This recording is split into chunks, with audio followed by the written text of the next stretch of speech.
today's presentation. Training will be on linear construction as well as conceptual site model.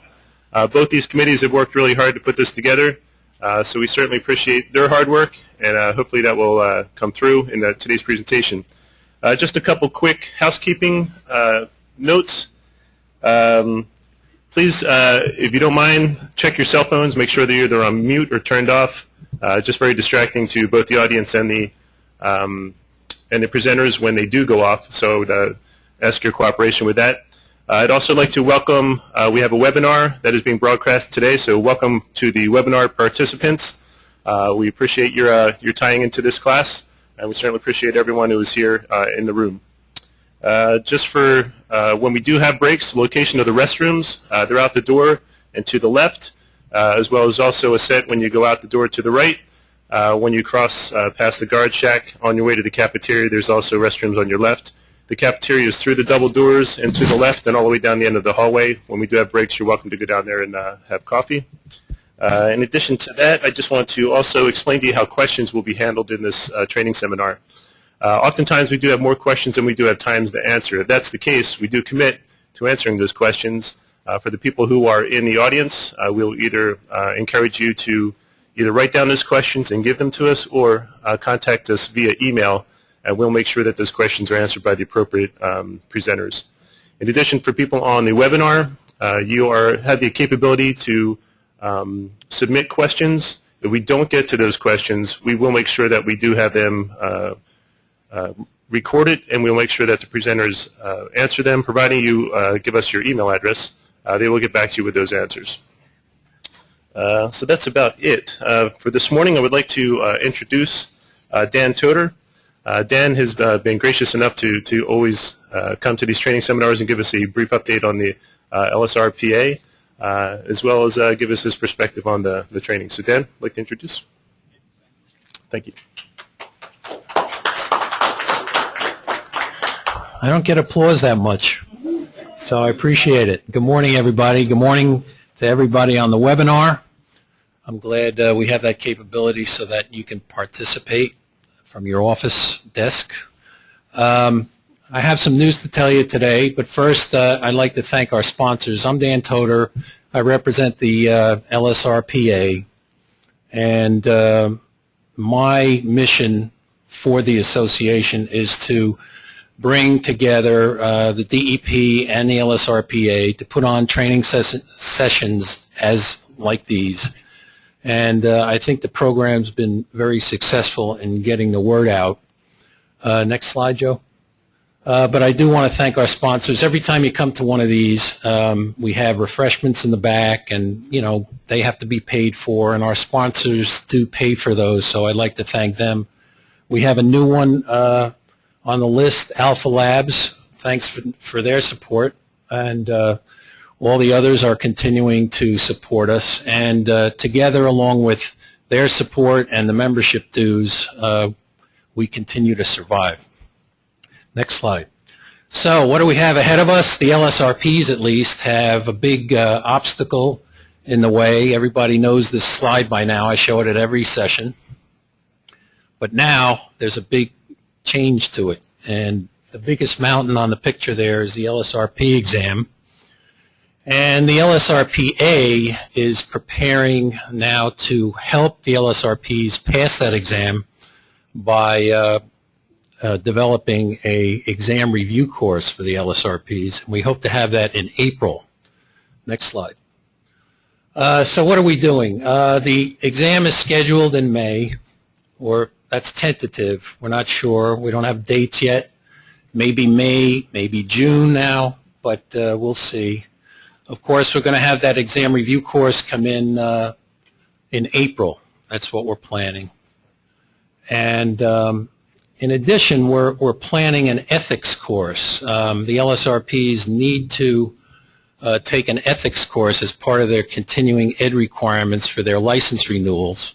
The board has the LSRP board, the state board, has approved the ethics course for 7 credit hours for LSRPs. So LSRPs are allowed to start accumulating credits now towards their first license renewal, which is several years down the road, but at least you can start getting credits for the courses that are available. And the board has an approval process now where they approve credits. They have to approve each and every course that's put in front of them.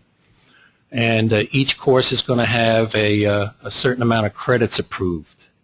The ethics course will have 7 CECs associated with it. There's also the sea soil modeling course that's approved now, and that's going to be a 14 credit course because it's a two-day course. If you haven't been on the state board website yet, that's the web address right there. You can look up what's going on with the state board. They have meetings every other Monday night, pretty much on a fairly regular basis. Sometimes that changes. So if you want to come down and listen to what the board says, it's usually in this room every other Monday afternoon at about 4 o'clock. The board meetings start. And the board has to do several things. It's got to write regulations for LSRPs. The regulations will define the disciplinary process, the complaint process, the audit process for LSRPs, and continuing ed requirements, which we now know is 36 CECs for every 3 years of license renewal period. Next one. Why join? Saving money. That's the number one feature of the LSRP. Every course that we put on that has a fee associated with it is going to be discounted to members. And the member discounts and the courses you need to take for your LSRP license will definitely pay for your membership dues. And as we put these courses on, remember I said the sponsors provide support, our membership dues support us, and with revenues from these courses, we'll take in more money, and then maybe that will force the membership fee to be even less than it is now, which it's $150 a year. Next one. How do you register? Very easy. You can see me today, or you can sign up online.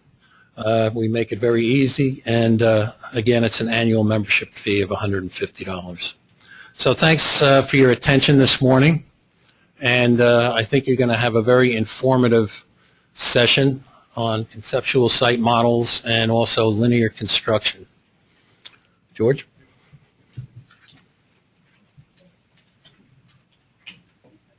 Thank you very much, Dan. Again, I actually forgot to introduce myself in the very beginning. My name is George Nicholas. I'm a geologist with the Bureau of Groundwater Pollution Assessment. I'm also the chairperson for the oversight of the Technical Guidance Program.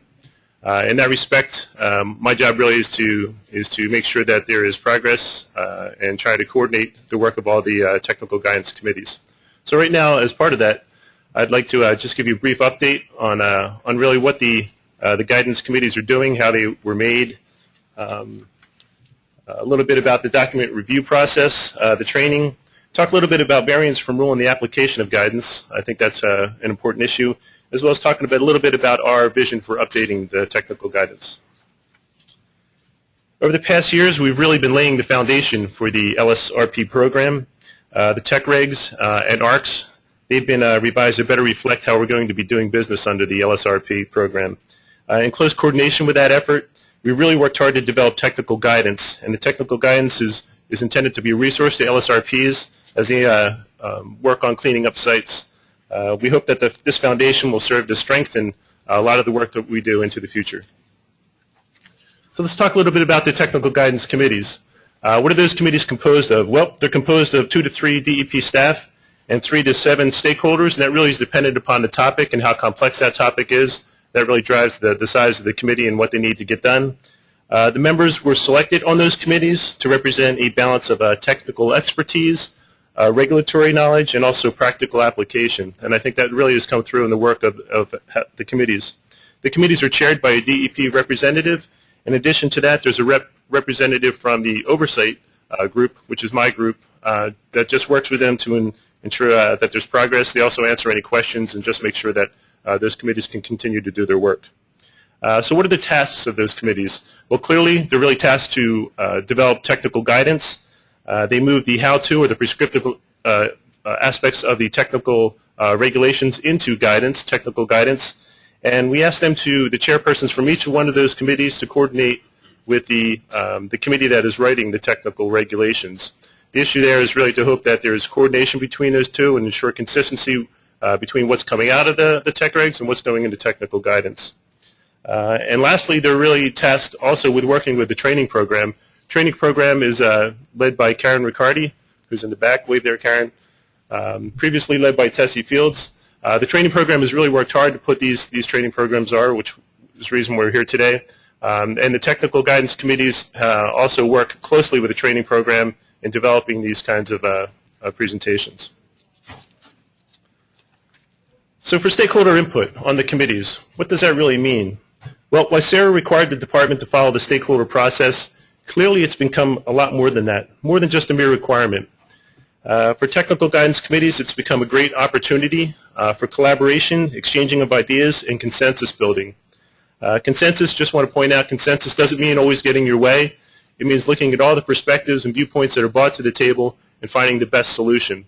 You might not always be happy with the answer, but you can live with it, and that's really what all the committees have been working towards. The technical guidance documents, they represent a great deal of thought and effort. It's a good balance of regulatory perspective, cutting-edge science, and also practical applications that the committees really work through in developing their guidance. And I think it's really made the guidance much better than if the DEP worked on those documents alone. In addition to that, the working relationships have been excellent on the committees. Between the regulators and the regulated community, I think egos, for the most part, were left at the door. And the committees really worked to look at the scientific basis for a lot of the things that they were doing. They tried to understand each other's viewpoints, and when they did that, they really did build trust. And I think that is reflected in the document and how those documents were issued final and the content.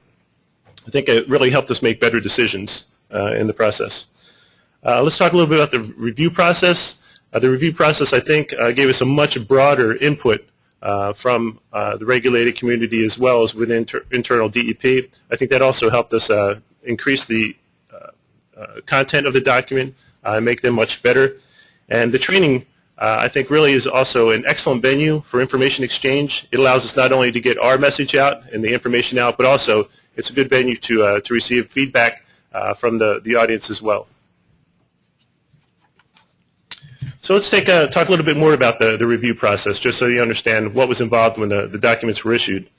In the very beginning, we realized that a technical review process was really critical, but we really needed to balance the need for feedback with the potential for crippling the process if we received too many comments. If that was the case, we may never get those documents issued. An example of that might be the vapor intrusion document, which received over 800 comments. They really worked through those comments, and it took them a long time to issue that document.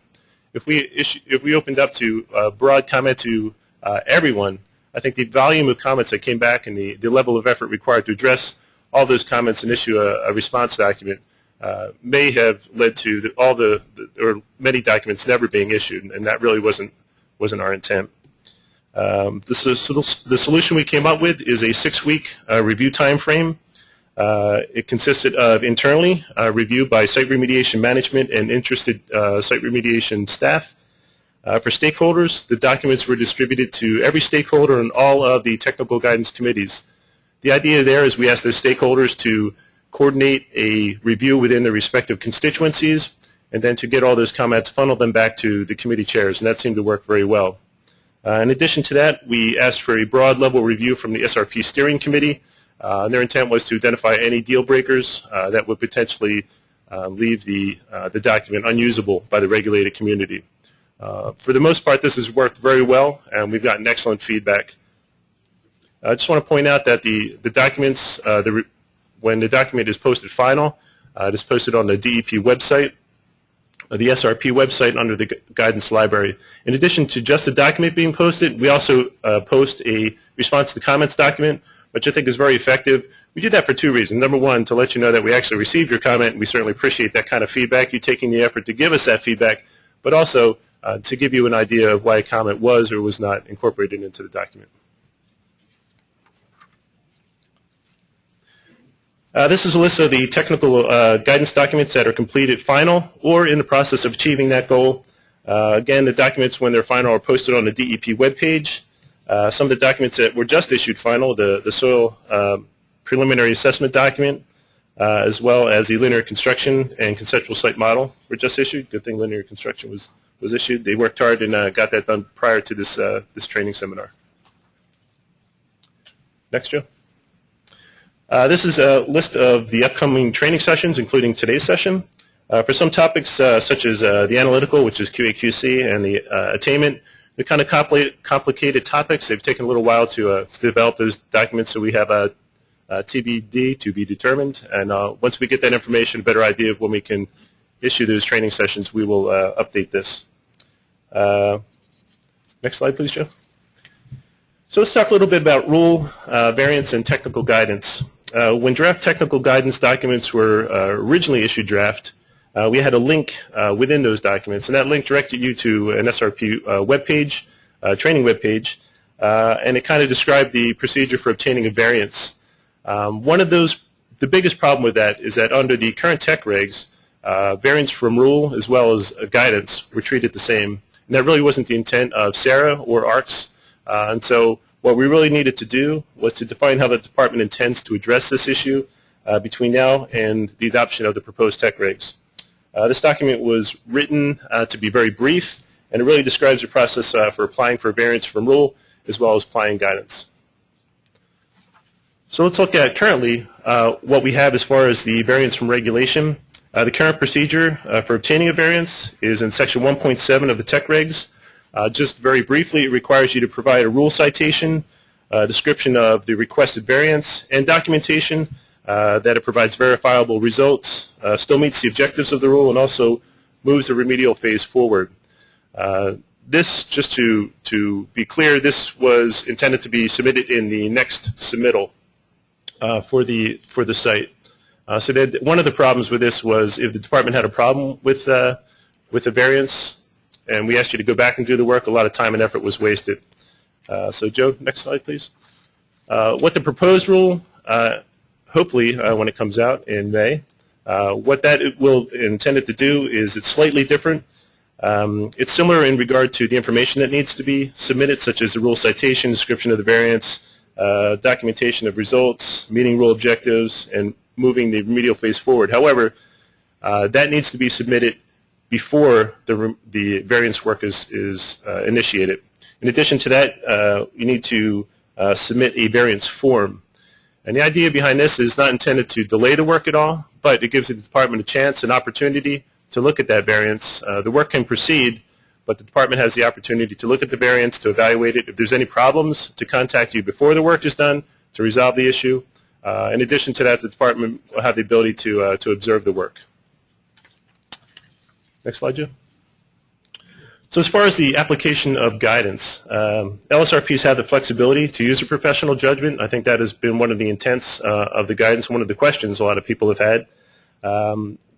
As far as regulation, they're allowed to use other guidance if there's no existing DEP guidance on a particular topic, or if the DEP guidance isn't considered appropriate or necessary. But it's necessary to explain what was done and why. And I think that's not just important to the DEP, although it is. Many instances, the DEP, if they have questions, they can't issue an RAO, or they'll delay the process. But in addition to that, I think it's very important for other LSRPs, especially those who are picking up cases where work was previously done. I think it's critical for them to know what was done at the site and how it impacts the work they're about to undertake. Clearly, the complexity of any explanation is going to be relative to the complexity of the site conditions.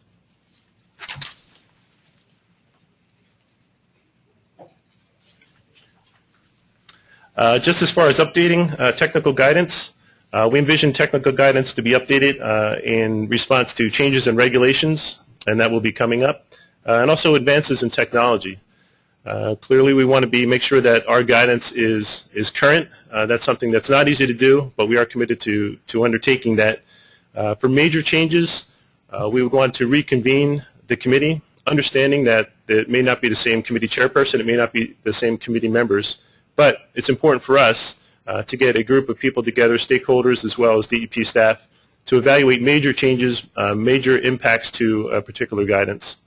For minor changes, we envision just the chairperson to take a look at those minor changes, and they may just result in notations being added to the SRP webpage where the document is located, identifying that the department is aware of certain issues and how we're going to handle them. So as far as feedback, I'm sorry? We had a question, who's going to define major versus minor? I don't think that is going to be clearly definable at all, but it's going to be the first step. Of course, we would probably approach the chairperson, someone who's familiar with the topic, and at that point, the chairperson would advise me whether we really need to get the committee back together or that's something that can be handled easily. You're welcome. As far as feedback, going through this whole process, it's really critical that we do obtain feedback. That really is going to help us improve what we do. We want to know about document usability. Are there any problems encountered with that document that we can fix? Again, that's a good idea to issue a frequently asked questions document, perhaps. But I think it's our policy that if we have too many frequently asked questions, perhaps we need to update the document. And we would much rather do that than have pages and pages of frequently asked questions because that's an indication there's a problem with the document. In addition to that, we would certainly like to hear of suggested updates from the regulated community as well as SRP staff. That provides us an idea that perhaps we need to look at that document again and go through the process of perhaps revising it.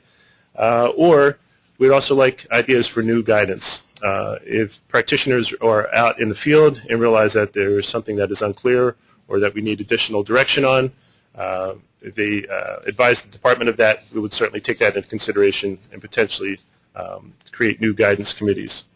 The feedback link is on the DEP SRP website. The feedback link is provided there. That's an existing link. It's already up and running. Just make sure that you would clearly identify what the issue is so that we can direct that to be answered by the appropriate person. Okay, that's it. I will be glad to entertain any quick questions if you have them. Otherwise, we'll move on. So, are there any questions about the guidance process? Excellent. That means you're all asleep or I've done a fantastic job. I'm hoping it's the second part. We do have a question. Dan? On the variance form. When that variance form goes in, how do we get any kind of indication as to if or when that variance has been accepted? And also, I know that when I propose a variance, Just test. I want to. When I want to propose a variance, I always get a little paranoid and I ask for a technical consultation to make sure it will be okay, and then it's memorialized in an email back to whoever I talk to. But this variance form could save time and take down the number of technical consultations that you schedule. So I was just wondering, that could be a very helpful form to help the LSRPs get their variances, to have some confidence that the variance will be acceptable. So that's a positive comment, Dan. I like that. That is a positive. It's meant to be a positive comment. Please take note, Dan had a positive comment. I would encourage you all to have positive comments today. Barry, did you want to comment on that at all, as far as the variance process? And hold on just for a second.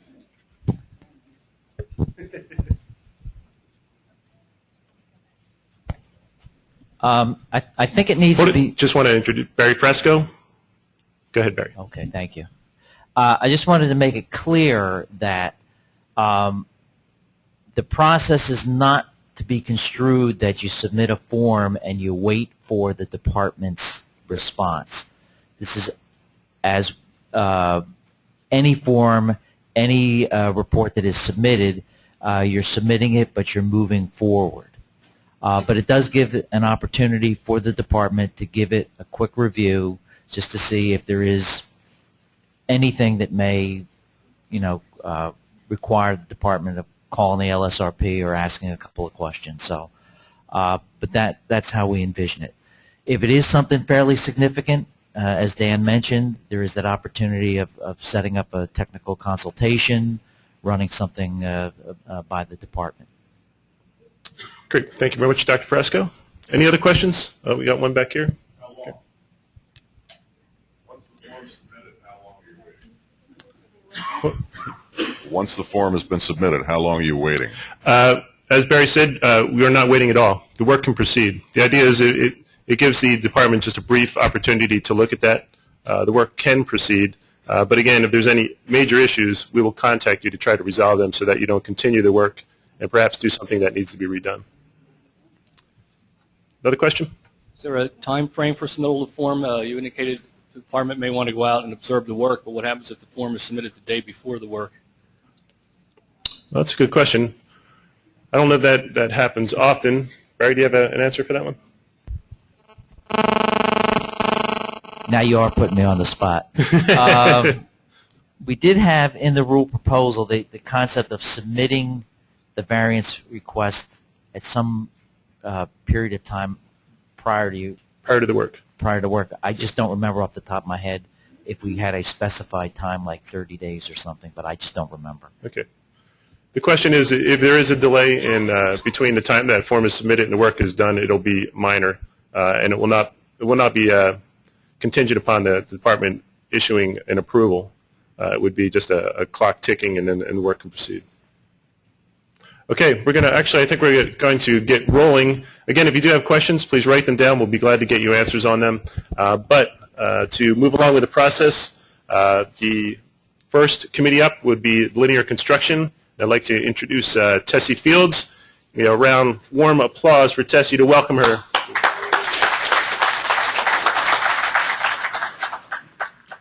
That's great. Can you guys come every morning and give that to me as I come into the office? Applause, that would be great. As George said, I was the chairperson of the training committee, and we did a lot of work, and Karen is continuing that.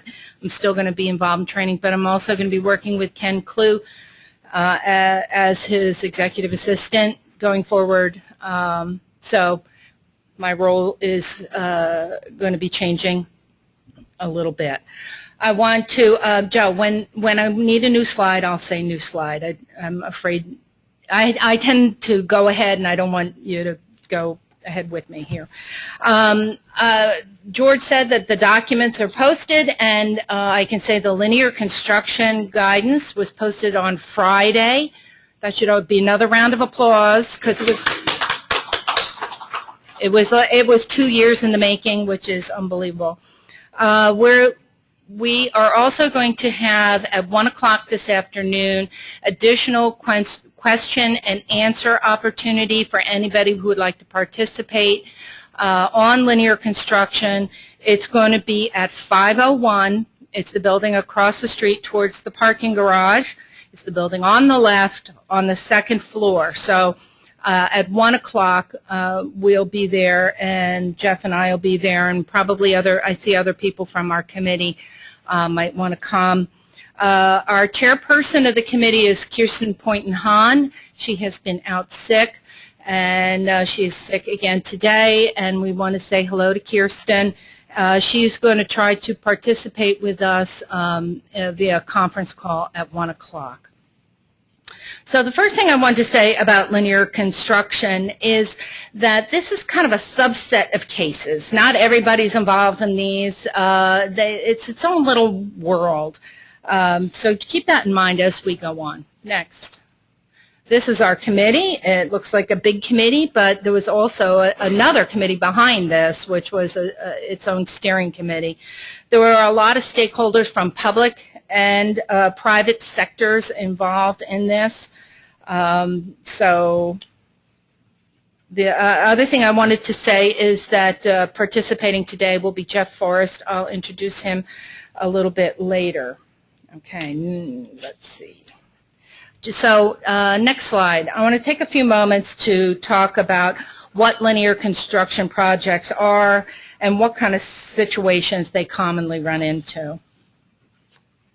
Before I get to this definition that's in the rules, I want to describe linear construction projects. These projects, let me see, are long. Often they're very long, between 2 points. They can be miles long, they can be a mile long, they can be 500 feet long, they can be 50 miles long. They can take years to complete. they often intersect contamination one way or another, and that's what this guidance is all about. If there's no contamination, if they're doing their construction, they don't run into contamination, they are not in. Okay, they are off doing construction. Happens all around the state all the time. Not every one of those projects has to come in. It's only when they intersect contamination. And so this guidance focuses on how they should deal with contamination that they encounter. So there's a couple aspects of this definition that are critical. One is that linear construction project is a project that's conducted by a non-responsible party. That's critical. And it says to create, maintain, or alter a roadway, railroad, or a utility. So these are pipelines, these are cable lines, these are DOT roads, county roads, all kinds of things like that. So it would be any of those projects that encounter at least one contaminated property and that will generate at least 200 cubic yards of contaminated soil that's going to be dug up, and the people on the webinar cannot see that I'm making a digging motion here, but at least 200 cubic yards that will be dug up. So those are linear construction projects. These will be, that'll be defined in the rules that are coming out in May. Next. So what if there's a linear construction project that does not generate 200 cubic yards of soil, contaminated soil? Well, these are numerous small projects go on all the time when you see guys in the middle of the intersection doing work on a utility line or something. They don't generate 200 cubic yards. This volume was sort of put in there to weed out those little short duration construction projects or maintenance projects. So people that generate, or projects that could generate less than 200 cubic yards, they're not considered a linear construction project. They don't have to give the department notice. They are not required to hire an LSRP. They're not required to submit a final report. Okay? However, we strongly recommend that they follow the concepts and other department guidance and rules about handling contaminated material. That's necessary to protect public health and the environment. Next. Now here's a lovely graphic I put together all by myself. Who's laughing? You're laughing. Okay. So this kind of very simple graphic just shows the kind of projects you're going to run into. The blue line is a linear construction project that can be 50 feet wide. It can be 300 feet wide. It doesn't matter, but the concepts are the same. The red box shows a project that the responsible party, and when I say RP, have RP here, I mean responsible party, that the responsible party is doing the remediation of that red site that is intersecting the linear. I guess I could be using a doohickey. I'm not going to bother. All right, the yellow box is that one? The yellow box, for those of you who are colorblind, is an example of a site that the linear construction entity or that project is they've agreed to do the work, the remediation. It could be a gas station or something they run into that they've decided based on their design and based on their schedule that they want to do. Okay, so you get an idea of what those look like or what they involve. Okay, there we are. I'm going to give you a little bit of background on how we got here now. In the past, right now there are no rules specifically for linear construction projects. So in the past they came in as cases. They got assigned a case manager, filed the tech rules, and did all that, submitted reports and paid fees and such. When the LSRP program was under development, then Assistant Commissioner Kropp started to work with a group of stakeholders on the outside. How are these kinds of sites going to fit into the new paradigm? So we put together the stakeholder group, and we have been working with them ever since. We knew that the process for linear construction projects had to be rethought under the LSRP program. Next. Okay. So as a result of that, with this, we worked with stakeholders, and we created a new process for these projects. The rules will be adopted in May of this year, and they have their own little subchapter. It's called subchapter 16 of the ARCS rules, and the guidance, which was put out Friday. It can be used now. You don't have to wait for the rules to go into effect to be able to use it now. Okay, and in the guidance, the focus of the guidance, there's a couple little process things in there, administrative things, but basically it urges linear construction projects to use best management practices for handling and dealing with contamination as they move along during their work. Next. Just to reiterate, who can use, and actually this could be a question, who can use linear construction guidance? And I'm waiting for everybody to yell back. Not responsible parties, not responsible parties. Though if you're not responsible for the contamination, you may use the guidance. Next slide. Who can't use the guidance? George? Responsible parties. If you're a responsible party, you can't use the guidance. For example, a linear construction project is ongoing, and the people working on that cause a discharge. They have a tanker, they have I don't know what kind of situation they can have, but they cause a discharge. If they cause a discharge, they're a responsible party, and that discharge would have to be cleaned up pursuant to ARCS and tech rules. Get it? Everybody got it? They're nodding their heads. Good. All right. Next. So some of the basic concepts behind the linear construction guidance. The basic tenet is that the person conducting the linear construction project is not required to remediate contamination for which they're not responsible, but they must allow the responsible party access to conduct the remediation or conduct it themselves. So that's a very simple, straightforward thing. They are not responsible for doing it themselves if they're not a responsible party, but they would have to let the responsible party have access.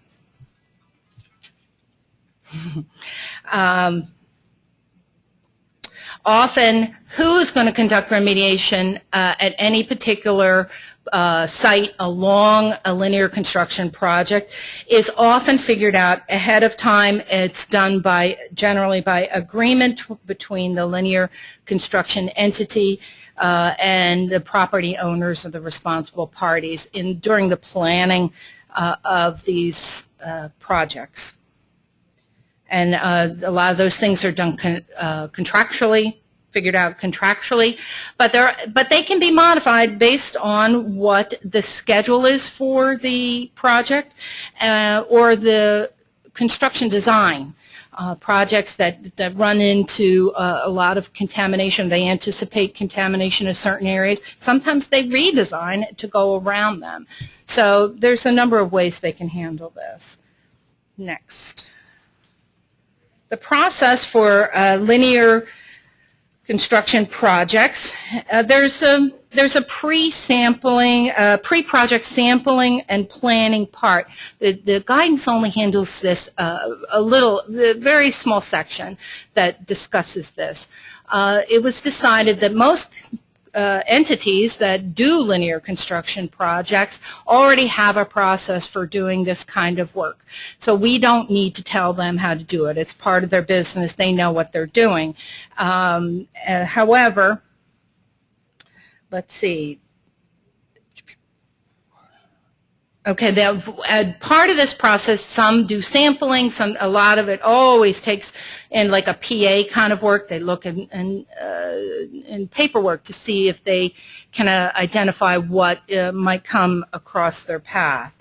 They identify contaminated sites, areas of historic fill, and so some of the sampling that they may conduct as part of this pre-project planning, and I have to never do that alliteration again in a talk. So they can also determine what they can use as clean fill. If the sampling they do identifies clean areas, they can use that within their project corridor as clean fill. Okay, the next two items are going to be in the rule. We're going to be requiring linear construction projects to hire an LSRP and to submit a notification at the start of the project. They have their very own form. I'm sure you'll be happy to know. And they're just going to give us a summary of the project, the name and location, contact people, who the LSRP is, and they'll pay a relatively small fee. I'm confusing some people in the audience, but that's okay. He's usually confused.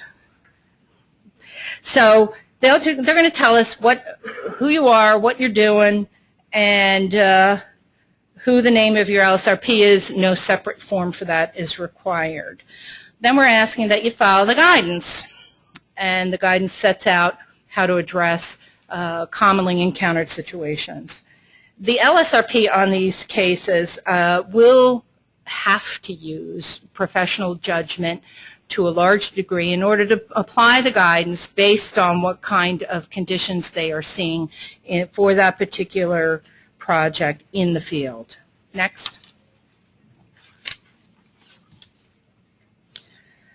So the process, I mentioned they come in the beginning, that let us know they're there. We require them to handle contaminated soil consistent with our rules and guidance. We, in the guidance document, one of the basic tenets is if contamination is to remain behind, that it be capped to prevent exposure. And at the end of the project, a summary report should be submitted. We understand that these can be years apart, the notification at the beginning and the final report at the end. No NFA or RAO is required for linear construction projects. Makes sense. If the linear construction entity, that's the abbreviation there, wants an RAO for the site or part of the site, they would have to follow the ARCS rules and the TEC rules. So for that gas station or so, that yellow block that was up on the screen, let's say they wanted to take over the remediation, they want to get an RAO for that because, let's say, they want to sell a piece of it after they're done with their linear construction project, they have to follow the TEC rules and ARCS rules. Next. So the big ticket items, what's a little bit different in this guidance than all the rest of the DEP rules and guidance, is that the linear construction entity does not have to delineate contamination that they encounter outside their excavation area. They're allowed to just have their excavation area within their project and focus on what they run into. If they encounter gross contamination, they should remove that contamination. Soil that is contaminated but not grossly contaminated may be put back into the excavation, but keeping in mind the full remediation would either have to be done by themselves or the responsible party. If it's a kind of remediation where capping is a normal course of events, if it's historic fill and it's only going to be capped anyway, they can put that kind of stuff back into the hole, and the roadway will constitute the cap, and then they're done. So, and once again, the soil reuse within the linear construction project has to be consistent with DEP guidance. Often they've told me that linear construction entities, when they're doing a project, particularly cable or gas or something like that, they conduct the remediation within their corridor because they don't want to give anyone access to that project. They don't want people digging within, 5 feet of their gas line or cable lines or whatever. So that's often their approach to that. But it's their choice, either do it or give the responsible party access. Next. When there is contamination left behind, a 6-inch cap of clean fill is suggested or recommended in the guidance. Often, like I said, roadways or other areas that are built in these, or they're contained easements and all that. 6 inches is a little smaller than it often is done on contaminated sites. Generally 2 feet is required, so this is a little less. These projects involve the movement of massive amounts of soil, and also the feeling was that these areas are somewhat contained anyway, just because they're roadways and things like that, that there's not going to be a lot of access to them.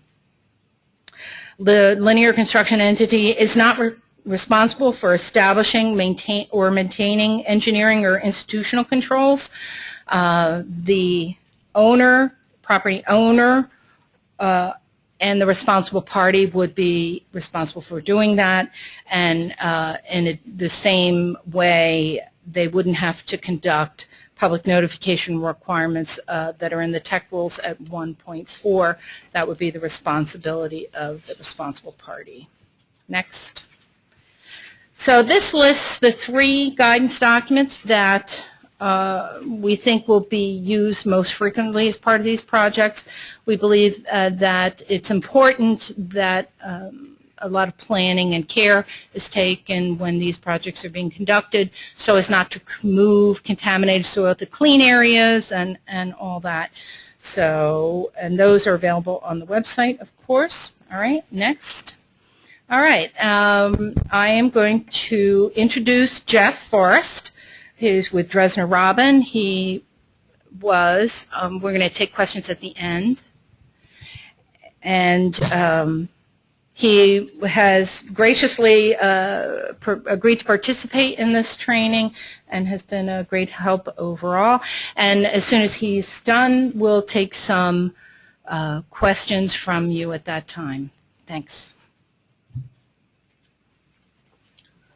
Thanks, Tessie, and good morning, everybody, and good morning to everybody on the webinar. I am going to be using some graphics on the webinar. I'm going to ask Joe to follow me. I'm going to be using a laser pointer on some of the graphics to try and make it a little bit more real world for everybody. So when I come to do that, I'm going to ask Joe, for the sake of the people on the webinar, to be able to follow me with the mouse cursor. Thank you. What I'd like to do is build on some of the points that Tessie spoke about, try and make it a little bit more real world. Acronyms that we use so far: LCP for Linear Construction Project, LCE for Linear Construction Entity. But to just pick up on 2 points which I hope will make your understanding of the guidance document and how these projects are undertaken a little clearer. Please try and recall the concepts of non-responsible party for the linear construction entity versus a responsible party for contamination that may already exist, or property owners that may already be impacting or have the potential to impact on the property. That distinction is very, very important, and it will help you as you undertake a project.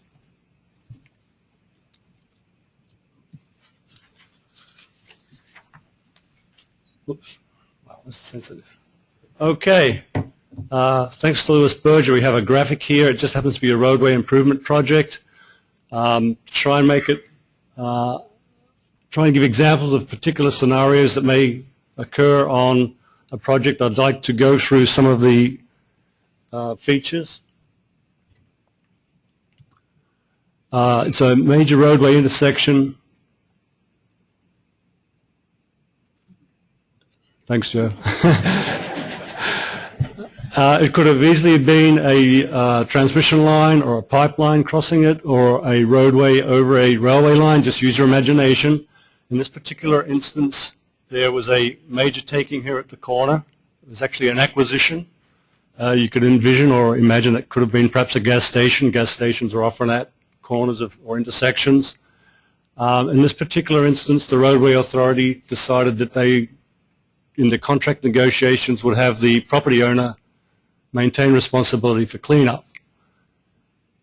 At this other parcel in green here, in this particular instance, the roadway authority decided that, again, part of their contract negotiations, they would assume responsibility for the cleanup of that particular parcel. So there's a couple of different scenarios. And for utility companies such as electricity or pipeline, often they are actually not taking ownership.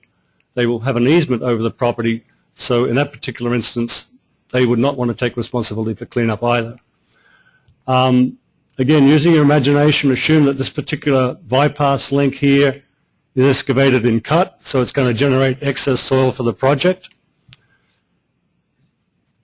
On the, I'll call this the north-south alignment, given that we have a north arrow up here.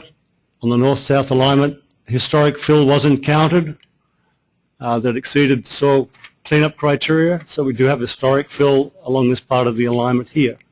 And again, historic fill is addressed in the guidance, and it can be reused on a project. There are also a couple of other major structural features, a bridge over a roadway down here, another bridge over a creek here, and of course a major bridge improvement at the center of the intersection, all of which required increases in grade elevation in order to provide adequate clearances as part of the roadway project. So just keep that in mind as we move through the presentation. I'll come back to that, and we can apply some of the scenarios from the document.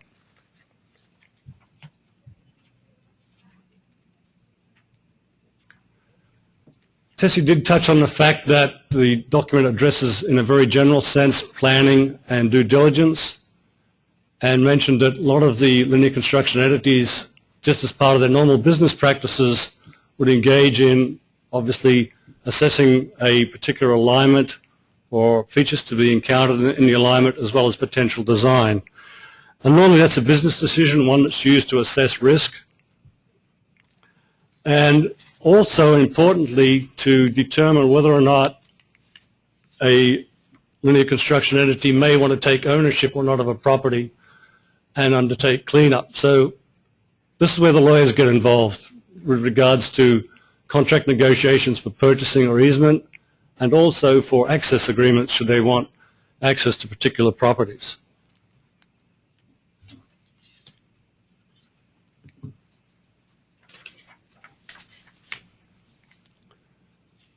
As many of you know, and many of you advise your clients, you don't need to use an LSRP for this part of the work. In fact, a lot of the clients prefer you don't use an LSRP in case you discover a discharge and then you have a mandatory reporting obligation. That's up to each particular business entity to decide what they want to do.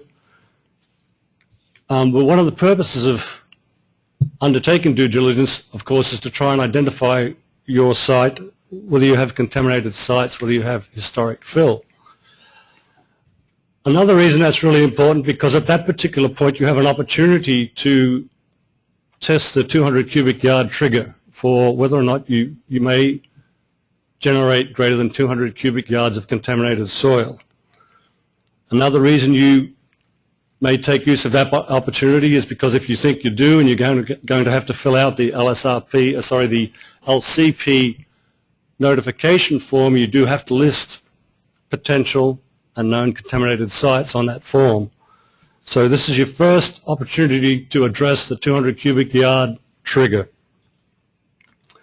It also gives you the opportunity, if you think you want to know more about the site or you want to understand more of the risks associated with the site, to devise or put together a pre-construction sampling plan. For instance, you may identify a site. It may have a history of underground storage tanks, or it may be an old chemical factory that you're acquiring. You may decide you want to do some more sampling. So it enables you to put together, enables the linear construction entity to put together a sampling plan if necessary. And again, as Tessie alluded to, the DEP is typically not involved in these stages of the project. It's done by the entity themselves as part of managing their risks.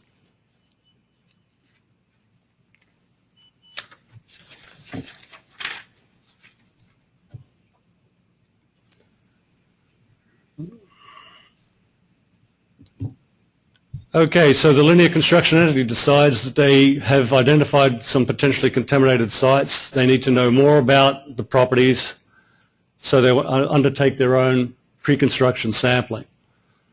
Again, that gives you an opportunity to evaluate the data and determine whether or not you trigger the 200 cubic yard contaminated soil criteria.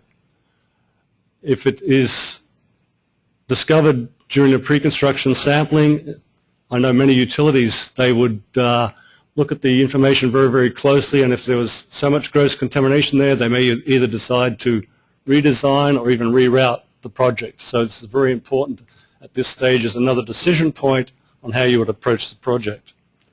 If there's more than 200 yards of contaminated soil, then you're able to go ahead as per the guidance document. No hotline calls are required for known discharges. It's discharges that are known to the DEP program, sites that are already in the site remediation program, that are already on the known contaminated sites list. You need to hire an LSRP and, of course, follow the guidance document. If there's less than 200 cubic yards of contaminated soil anticipated, then there's no need to hire an LSRP. There's no need to notify the DEP or submit the LCP notification form. You can just go ahead and follow the guidance document.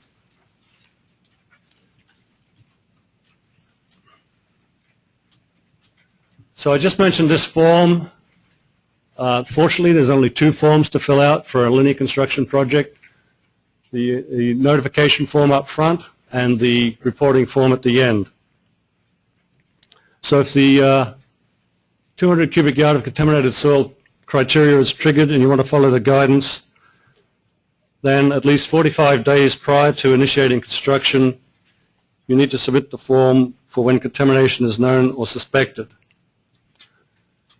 The other time you need to submit this form is if you're undertaking the project, you didn't think you would encounter any contamination, but you do, then you have to submit it 45 days after you discover that contamination on the project.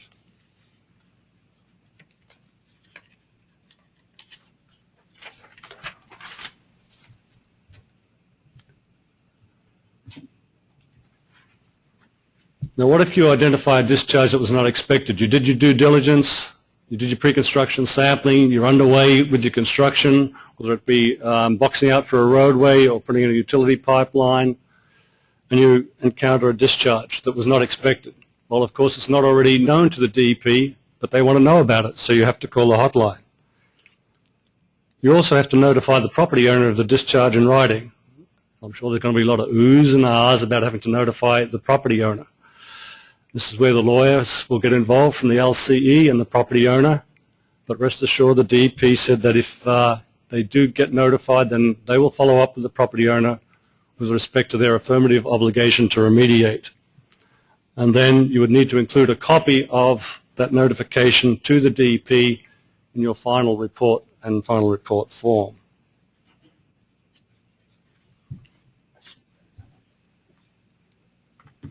Other conditions requiring a hotline notification, these are fairly obvious, I think. Environmental emergency after you call 911.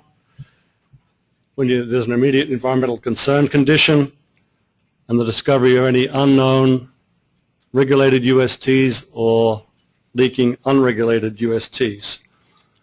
And just while we're on that, just to expand upon the UST issue a little bit, I know it's covered in the guidance, and also Tessie touched on this. Many linear construction entities, just for the sake of not wanting to disrupt the schedule, will decide to remove the tank or tanks. If they do and there's a discharge, then as per the last slide on Tessie's presentation, that would kick you into the LSRP program, and you would have to undertake the delineation and remediation according to the ARCs and the tech rules. Now we come to what the guidance document is really all about, and how you manage this contaminated soil that comes out of the excavations or that you may encounter during the roadway improvement project or the railway construction project. And there's several options and several scenarios covered in the guidance document. Obviously, a lot of these are going to involve excavation of the contaminated soil. So you need to have to get a soil management plan or materials management plan together. It may include, and I'm sure a lot of them do this, the stockpiling of the soil on the site, particularly if you're looking at reusing or disposal. One of the benefits of the guidance document is that if you do encounter contaminated soil in your excavation, you're able to return that immediately to the excavation as backfill. I think that's a big benefit. Essentially, you could envision a pipeline contractor excavating a trench, a linear trench, material that comes out of the trench, provided it doesn't have gross contamination, no free or residual product, or is not a hazardous waste, could go straight back in the trench behind as soon as the pipe is laid. With soil reuse, you're able to reuse soil on the site as well. You can also use it off-site, but if you're going to use it on the site, you have to follow the relevant guidance, the alternative and clean fill guidance document. Essentially, it's that like-on-like concept where you can put it back provided it meets the 75 percentile test. Any soil that's reused or placed back into the excavation must be capped. It can be capped with 6 inches of material, whether that be clean fill or whether it be asphalt or pavement or whatever. But it must be capped. And the guidance also addresses the underground storage tank issue.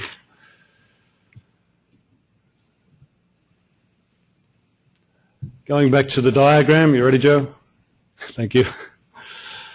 In this particular example,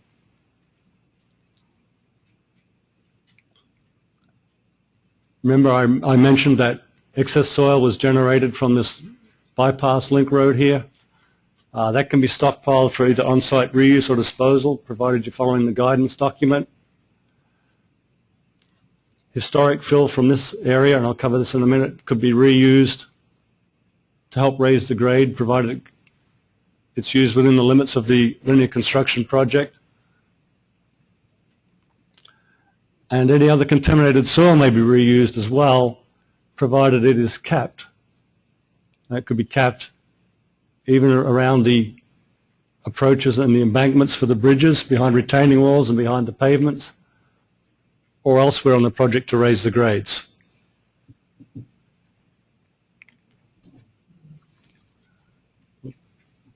With respect to historic fill, many of projects in New Jersey go through urban areas or areas in low-lying portions of the state where we know there's historic fill. And so this got a lot of discussion in the committee. How do we deal with historic fill? What sort of notifications are required, et cetera, et cetera. Historic fill, there's no need to no need to call the hotline. Historic fill may be reused in other areas with historic fill with a cap. Again, it's that like-on-like situation. Don't make it worse. You can reuse it if you wish. If it's not reused, it must be disposed of off-site, as per normal off-site disposal guidance. A groundwater investigation is not required to assess impacts from historic fill. I think that's really important, that everyone needs to understand that you can go ahead and you can manage historic fill on the project. You don't need to worry about groundwater impacts from historic fill.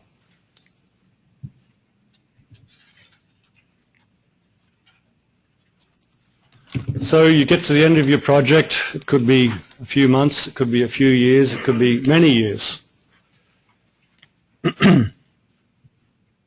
You're required to submit a final report.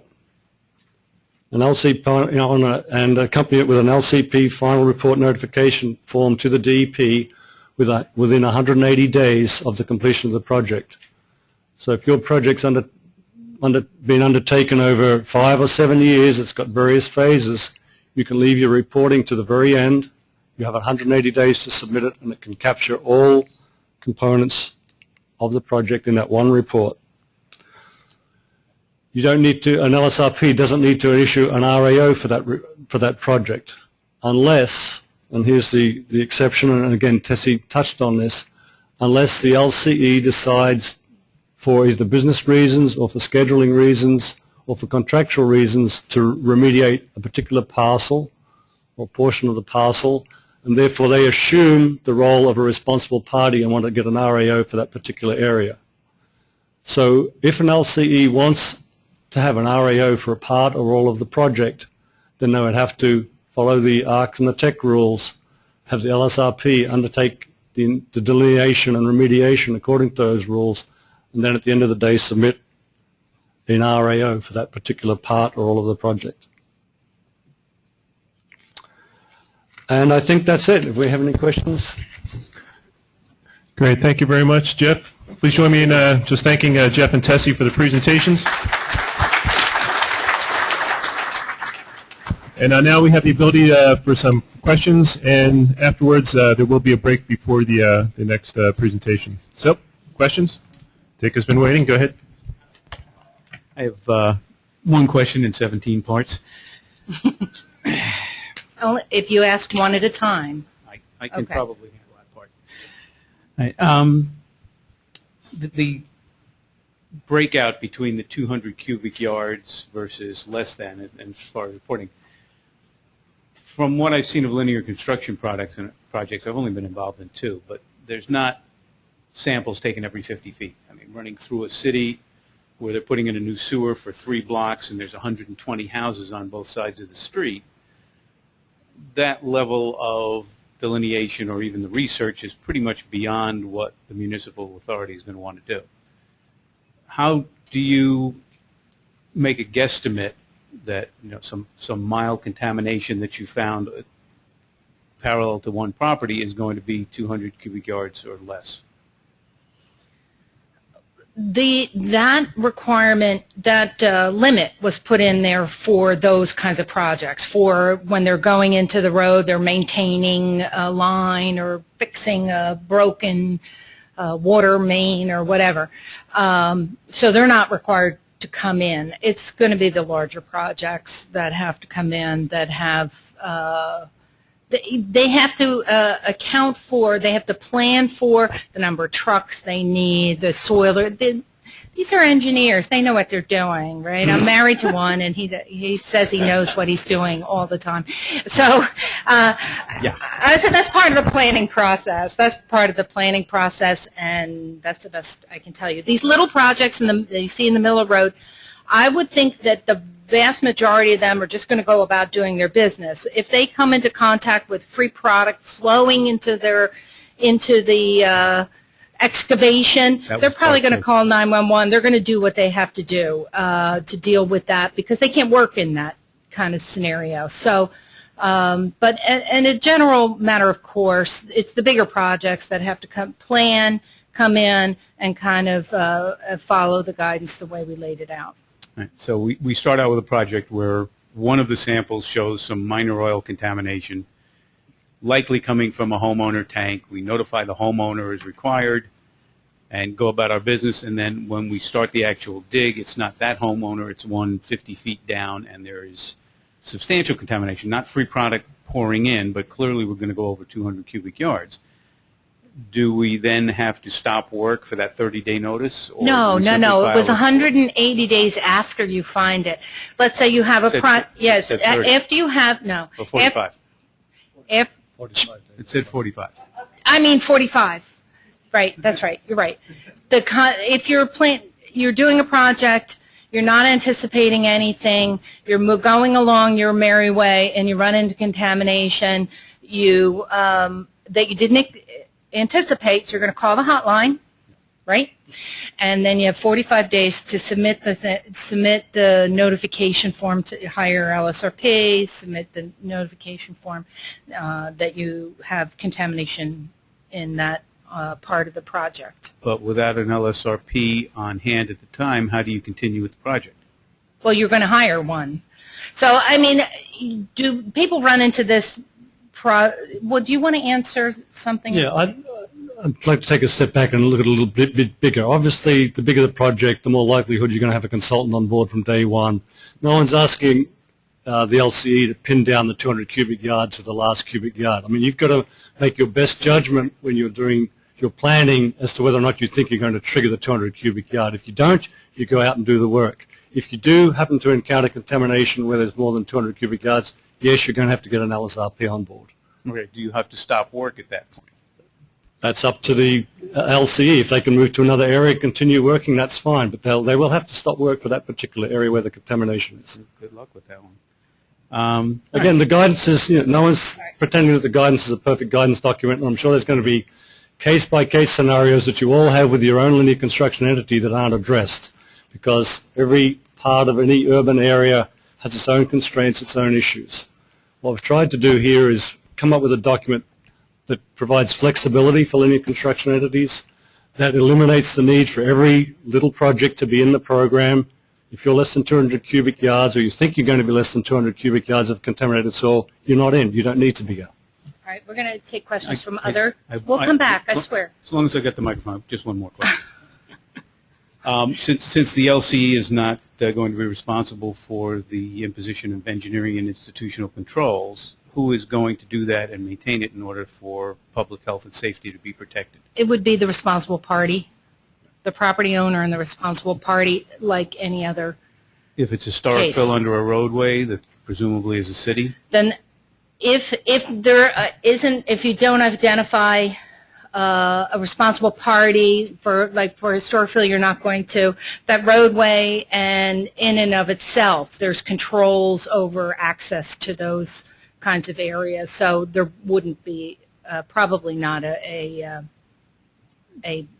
permit and biennial. Just building on that again, if the linear construction entity wants to take responsibility for the cleanup and they want an REO, then they would be responsible for the institutional engineering controls. If they do not want to do that and they're not the responsible party, again, you have to think of responsible and not responsible.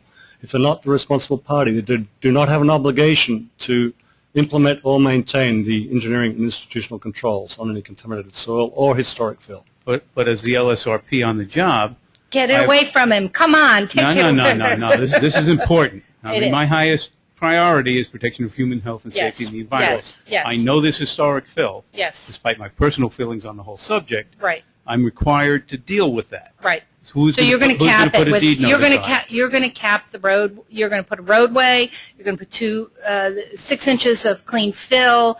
Access to that area is not a high worry, not a high concern for the department. Neither is it under the parking lot of one of my clients. But I he has told you to have a get deed that notice. microphone away from him. Thank you. All right, we can go on. At 1 o'clock this afternoon, he'll see us at 1. And so, oh, now no one else is going to come.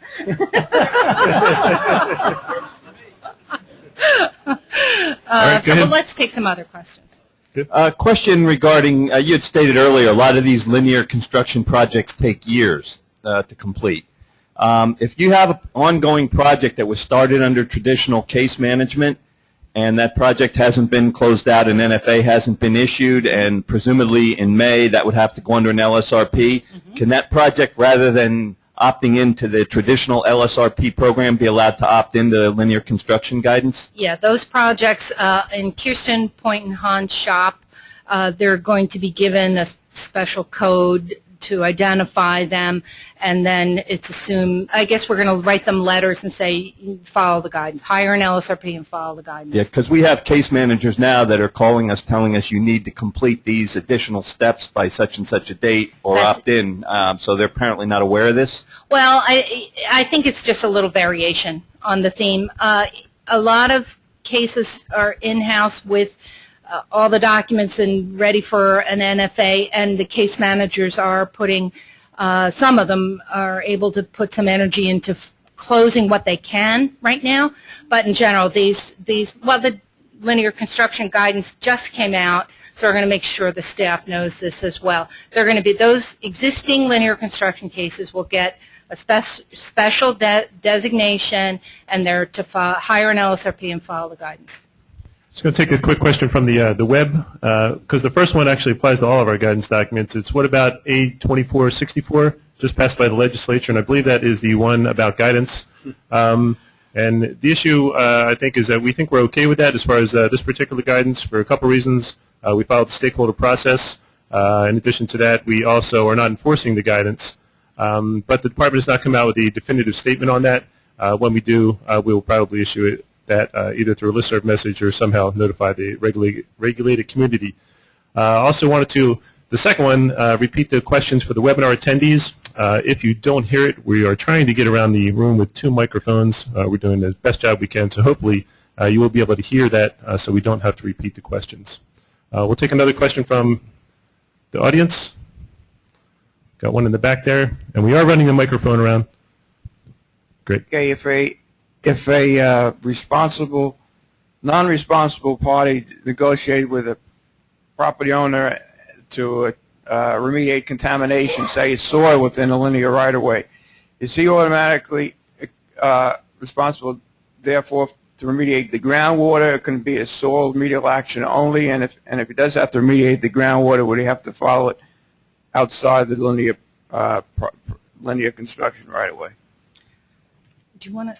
No, neither of us want to answer that one. No, it would be between the responsible party and the person conducting the linear construction what they're signing up for.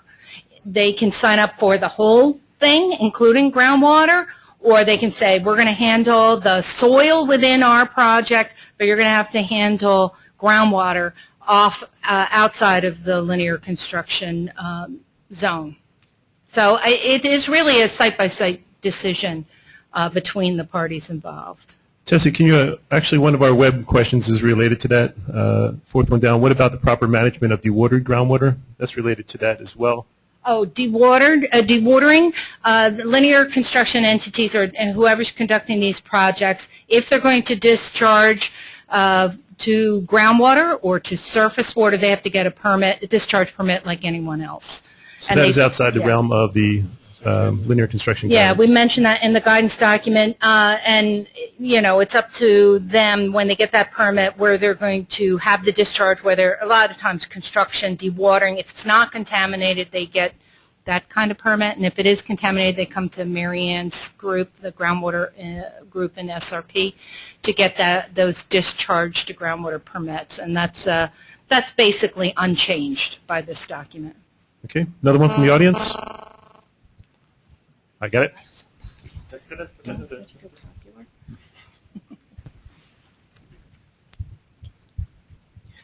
Hi, the level of due diligence, I gather, is going to be pretty much left up to the linear construction entity. Is that accurate? In other words, the department's not going to be second-guessing That's correct. the due diligence? Because I would think that it may vary considerably depending upon the nature of the project. For example, if you're doing a overhead utility line where the only excavations are going to be for the poles, but yet those poles may be widely separated, and the project may extend over many, many miles, you may not do the level of due diligence that you would for, say, an historic fill area where that's fairly confined, where you need to be maybe looking closer. That's correct. And the guidance document was specifically written that way to give the linear construction entity as much ownership / flexibility during the planning and due diligence phase as they need to undertake their business assessment and risk management decisions. With respect to, say, a transmission line, I think you can envision the scenario where the utility company may want to implement the installation of that line in phases. I think it would then be up to the the utility company to decide whether each phase, particularly if there's a break in the duration, whether each phase becomes its own LCP. I mean, there is some flexibility in the guidance document to address that. A 50-mile long transmission line doesn't necessarily need to be one continuous linear construction project, particularly if it's broken up into 3 or 4 stages, each stage constructed at different intervals. Then each of those stages could be its own LCP as well. Okay, right. Although I can envision the situation where you may want to actually be covered by the guidance and be able to submit the forms to the department. I think although you're not going to get an RAO unless you're an RP, I think there is some degree of comfort that when you're submitting documents to the department that you're at least have documented that you're following the guidance for any future issues that may come up. So Right. I could see that going both ways. One other question I had, picking up on something that Dick mentioned, on the institutional controls and also the public notification that the LCE doesn't have to comply with, but the RP does. Would the RP's obligations to record a deed notice and give public notification be automatically triggered by an LCE project? In other words, the LCE goes out and does work, puts on a cap. Does that mean that the RP has to, while they're doing this, give the public notice, and when the cap is completed, actually record the deed notice? I think that's a fine line to, a call to make. If the linear construction entity is putting in the roadway, they put in their roadway, I don't think that needs to trigger the need to conduct public notice. But if they identify, they say, oh, the responsible party, that contaminated site that's adjacent, oh, now we're going to call, we're going to hire an LSP, we're going to go about doing a remediation from soup to nuts, but we know that part that is covered by the linear construction project is capped. They're going to go about their remediation, and when they trigger the RI for that work, I would think that the public notification could occur then. Okay, what I would like to do, we'll take one more question, and then we're going to remind you that at 1 o'clock across the street at 501, it's the building that Green Acres and Natural Resources are in. We're going to be on the second floor. It's called the Hudson Room. It's a conference room. Kirsten is going to be online with us then, or on a conference call, so we could come there. And if I see members of our committee are here, if you guys would like to come and help us out with that, that is open to you. But we'll take one more call. I mean, not call. I think I'm on radio or something. One more call. Yes, listeners. I just wanted to clarify the soil reuse and following the fill guidance. If you're putting the excavated soil right back in the same spot, you don't need to follow that. Correct.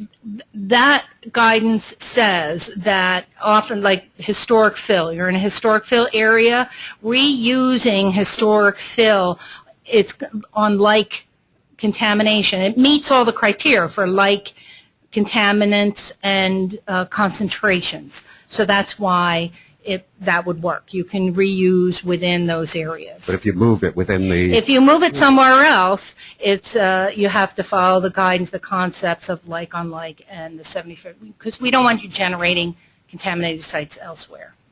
Okay, so 1 o'clock, come and see us.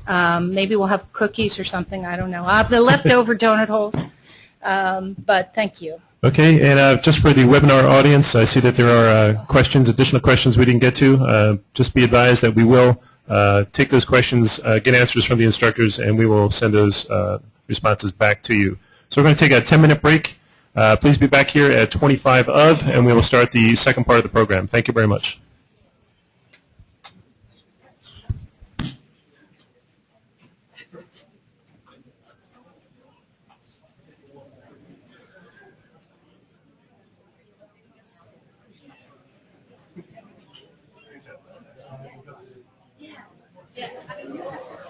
When you're talking, just it makes it sound very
I was doing that.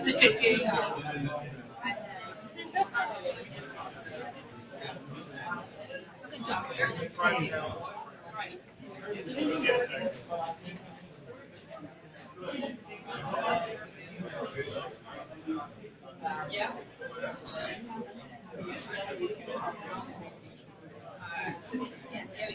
There we go.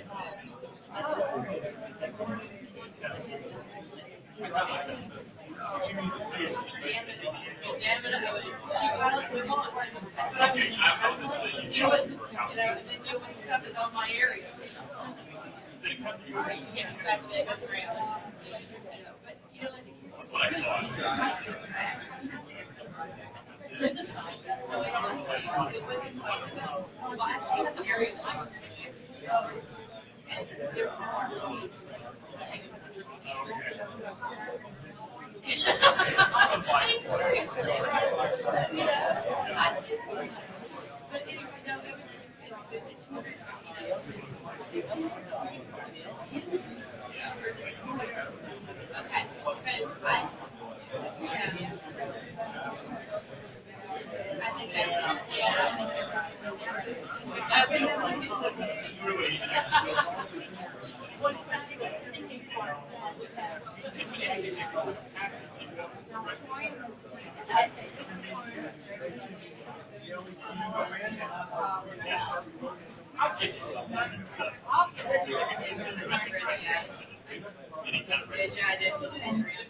That was very good mousing over the laser point.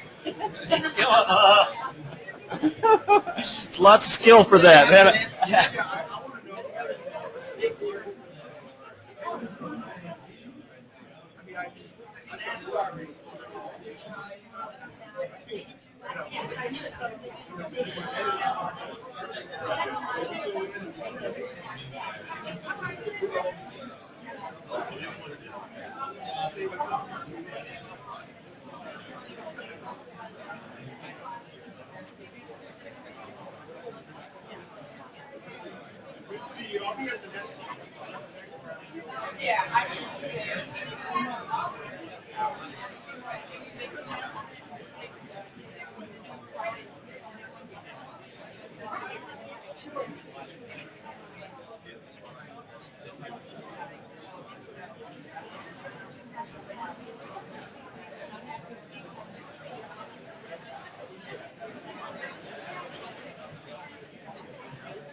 Okay, we're going to get started again. If everyone could kindly take their seats.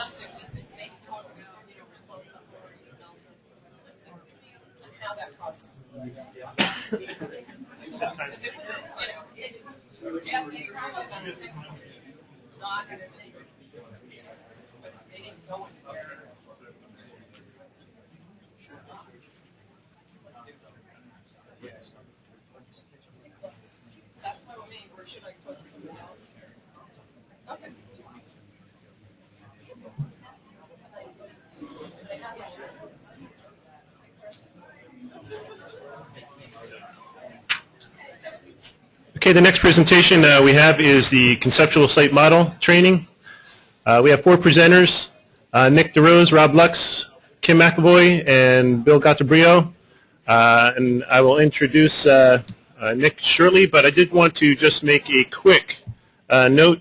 And this is from the people who have to make copies for these programs. It certainly helps us if you register, pre-register for the programs and give us enough time to make enough copies. We just circulated a copy that's going to be used in the next presentation. It's a full-color copy of a conceptual site model. One of the problems was we may not have enough copies. Just want to make the note, when you pre-register for these classes, it really helps us to plan and to make sure that we do have enough copies, and we're a little bit short. So that means a few people did not register. But just wanted to ask in the future, that would certainly help us if you did.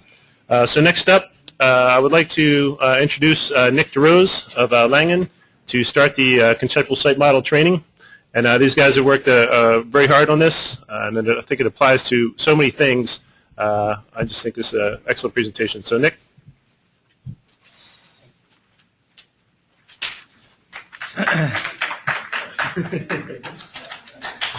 Good morning. Thank you, George. And I am Nick DeRose of Langen. I've been very active and was president of the LSRPA. LSRPA was very glad to have the conceptual site model put on the list of guidance documents to be developed. Do I click?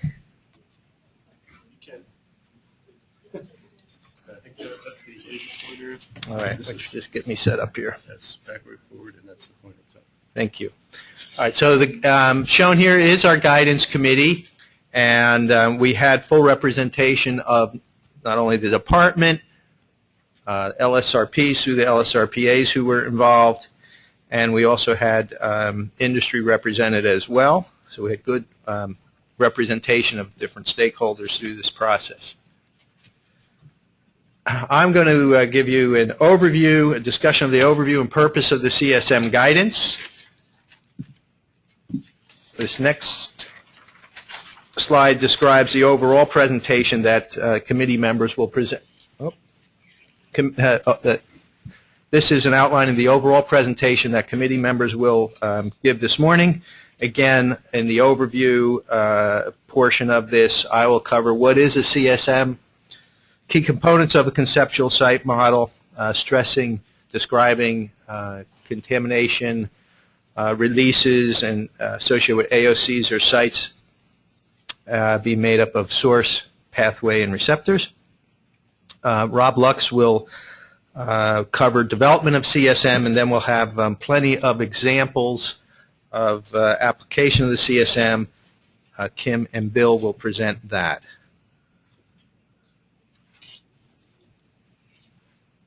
Okay. Well, first of all, each of these slides that I'm presenting, you'll see in parentheses next to the title a number, in this case 2.0, so I'm really just referring to the section of the guidance document that corresponds to the topic that I'm presenting. An important point that came up early on in the development of the guidance was the question is the CSM going to be required as a submission or as a form, as another form? And the answer is no. The CSM is guidance that can be used as a tool in concert with other DEP guidance and applicable regulations, ultimately to support remedial decisions and issuance of a response action outcome. So I'm going to expand on what this means a bit. As I said, it's a tool, so not required as submittal or a form. I think what was important from my perspective in having the CSM made available as guidance document is you'll notice, for example, George referred to the guidance on how to apply for a variance or to apply guidance, and the basis for both getting a variance from tech regs and to use guidance other than DEP's guidance is providing some scientific or technical basis. And you go right back to Sarah. We have to provide scientific or technical basis for the work we do when we're exercising professional judgment. And that's really what this guidance does. So examples of how you can apply the CSM are when you're in the delineation phase, when you're working with receptor evaluation. Again, there are several technical guidance documents that refer to applying the CSM to support examples of include LNAPL characterization, vapor intrusion, IEC, and another really important application of the CSM can be if you're dealing with a commingled plume. So the CSM really is a tool to support the LSRP in the professional judgment aspect of the work we do. Purpose of the CSM guidance is to talk about how we want to characterize a site and provide language and components that we should be thinking of. And in particular, we're focused on contamination sources, pathways from those sources, and the potential impact to receptors or receptors that can be impacted. So the CSM provides a framework to present the site environmental system and risks to human health and the environment when you think of a contamination release in this framework. Aids and documents decisions throughout the remedial process. Again, as I said, it supports making technically and scientifically defensible decisions. Finally, it communicates critical issues and or processes to interested parties. And there was a lot of interest in that concept. I think Assistant Commissioner Sweeney particularly spoke about that as seeing the CSM as a useful tool to support and how we inform the public of the work we do on these sites. The CSM, the New Jersey DEP guidance, draws upon existing guidance that is out there and has been established and used for a number of years, including from ASTM, ITRC, and there are federal agencies also that promote the use of the CSM. The important aspect of New Jersey's CSM guidance is really talks about how you can apply it within the state's regulatory framework. And again, when you look at other guidance that New Jersey has, you see how it can be used to support that guidance. The definition of the CSM from the guidance documents presented here. CSM is a written and or illustrated representation of the physical, chemical, biological processes that control, transport, migration, and potential impacts to receptors. So it's a lot more than saying we're going to just collect data and connect the dots. And I had the thought that the CSM is sort of like describing a contamination event the way you might describe a car accident. If you're driving down the highway and you see a car accident, you don't go home and tell whomever that, you know, I drove down the road and I saw one car over here, another car over here, a little oil over here. How about that, right? Now you go, look like the guy turned left, you know, off the highway in front of this other car. Can you believe he did that? So that is the way we should be thinking of how we're describing our work today in characterizing sites. Really not just soil data or groundwater data collected here or there, but what does it mean with respect to sources, pathways, and receptors. Do that work, we provide a scientific and technical basis to support decisions we'll make.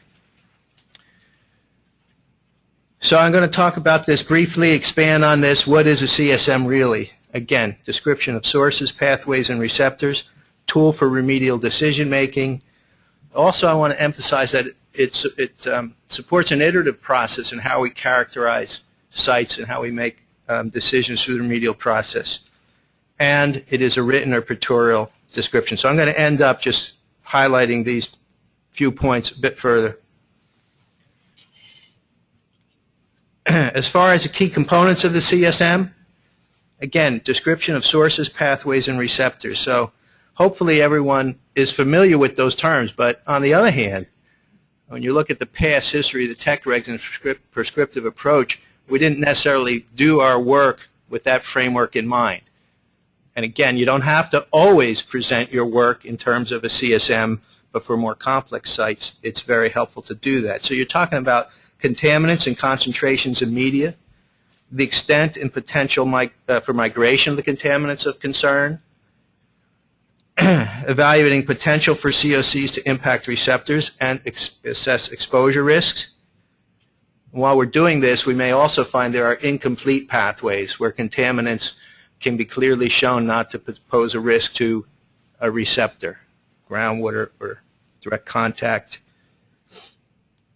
Continuing, expanding on this a little bit, in terms of describing the contaminant impacts in the impacted media, should include all media, groundwater, surface water, soil, sediment, air, and there may be certain media where there are no contaminants found, and so you would summarize that. And there are graphics presented in the CSM guidance that sort of show how one can summarize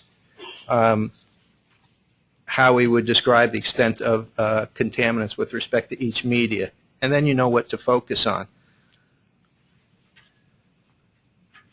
Again, the iterative aspect of how one applies the CSM is emphasized here. In making remedial decisions, we evaluate the CSM throughout the life of a project. We identify and address data gaps. This is an important step in this iterative process. I've got information on a source, I have information on a receptor, but I don't know how it might get from my source to the receptor. I need to focus on my data gap is understanding what potential migration pathways need to be better characterized. The other aspect of considering this iterative nature of how one develops a CSM is for larger sites where you have the ongoing process where you're doing your receptor evaluation, you complete that form in your initial phase, and you may, if you're working with the CSM, have a CSM that's at one point, and then you're required later to update your receptor evaluation, and at the same time you could use a CSM to support that work. Again, all optional. Finally, as far as the form of the model, diagram, text, maps, two-dimensional, three-dimensional figures, that's dictated by the complexity of the site or the AOC and the available data. This graphic should be refined throughout the process to support the remedy selection and even post-remedy. It is not a computer model. Conceptual site model, if you hear that and you're not familiar with it, we're not saying you're doing computer modeling. It's an illustration of contamination in terms of its components from source, pathway, through receptor. So finally, just end with a little illustration. If you look at this from left to right, you want to be able to understand your site in terms of being able to tell, the story of, here we have contamination on the left associated with drums. We've got black scoop there from the drums. Right away, we have migration pathways that can occur through air, through the soil, laterally, maybe above a clay layer, or can seep down vertically to groundwater, again going from left to right, and you can see how those migration processes occur to understand how surface deposition might occur from airborne migration, lateral migration affecting a basement, and still deeper migration in groundwater making its way to a well. So if you just had that soil data collected by the drums and a sample from the groundwater well and just presented that a report without considering how that migration occurred, you're really not, well, let me put it in the positive. If you do make that interpretation and synthesize that understanding and interpretation of data, then you can begin to have a scientific and technical basis to support how you're going to complete your characterization remediation. So I'll end with that and pass this on to Rob Lux.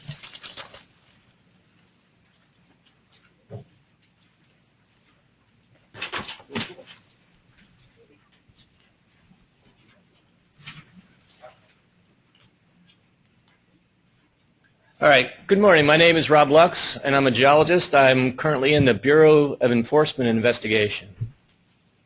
So what I'm going to do is just pick up where Nick left off and basically follow right through the guidance document that we have out there. So the following sections, we're going to describe the components that should be considered in the development and the presentation of the CSM.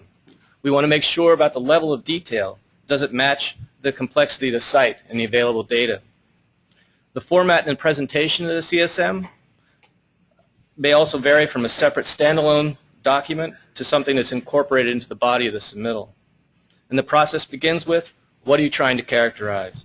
A single AOC, an entire site, or something larger? Once this is defined, you need to determine if you're going to use it to address human or ecological receptors, or both. You should include a site plan appropriate to the scale and the intent of the CSM. It should include the AOCs, the sources, and the contaminants of concern. We provide a checklist in Appendix A of our document. It identifies the type of information which could be collected during the investigation and the remedial process.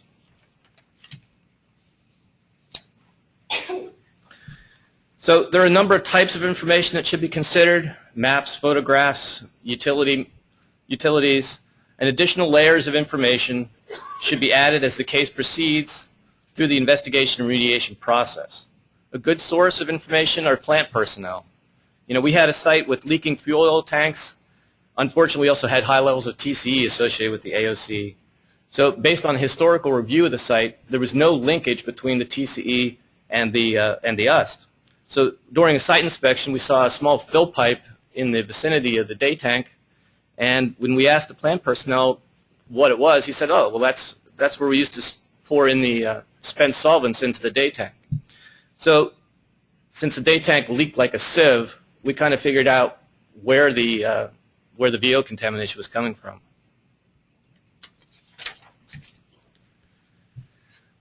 Once you have the lay of the land, next step is to identify, characterize potential sources. We're going to generalize what, where, and when. The characterization should include the discussion of the type of the material, the location of the discharge, age, duration if you know it, and an estimate of the volume. That will often change upward as we go along. You know, there may come a day when a security video shows the forklift spearing a 55-gallon drum. The drum's clearly marked, so you know exactly where it is. You know that it's all time-stamped. But we're not seeing that now. We're dealing with sites that you're going to have to do a lot more legwork with. So one important part of this discussion at this point is determining if the contamination is site-related or not. Off-site sources can include historic fill or DAP or impacts from neighboring sites. Determining this contribution from off-site sources is going to be important for each media that we discuss.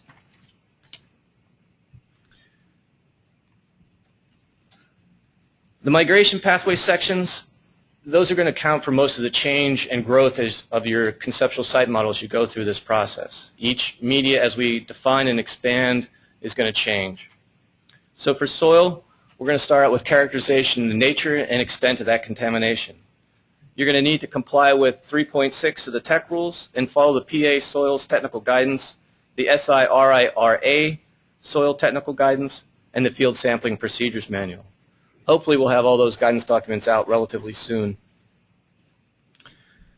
To characterize, we need to answer questions like, what is the contaminant? How far does it extend horizontally and vertically? What are its physical characteristics? What's its solubility, its density? And what characteristics are going to be important at your site? For instance, what are the heterogeneities in stratigraphy? Next, you should consider potential risks and migration pathways, such as the proximity to buildings. Is there soil cover, preferential pathways along utilities, and that kind of information. And a good CSM is a great way to deal with the complex interactions between the contaminants and the environment. For groundwater, the approach we use is very similar to that we use for soil. We're just trying to get our arms around the basic questions determining the nature and extent of the contamination. You have to comply with 3.7 of the tech rules, and we're going to have the PISIRI groundwater technical guidance out. We also have the field procedures manual. The CSM should address issues like, what is it? Is it BN? Is it metals, chlorinated? Is it a DNAPL or an LNAPL? Or are you dealing with dissolved? Questions like, where is it? Is it in a class 1 or a class 2? Is it bedrock overburden? Is it both? Is it a small plume or one that has its own zip code? We have to figure out where it's going and what's controlling flow. Is it a 12-inch sand layer? Is it the strike of bedrock? Or is it the 2 million gallon a day guy pumping next door? And finally, we've got to look for, is there a background contribution? You know, there's a guy next door, this is the problem. If there's a need for specialized geologic or engineering expertise, you may have to get it at this point to help you with the characterization of the migration pathway.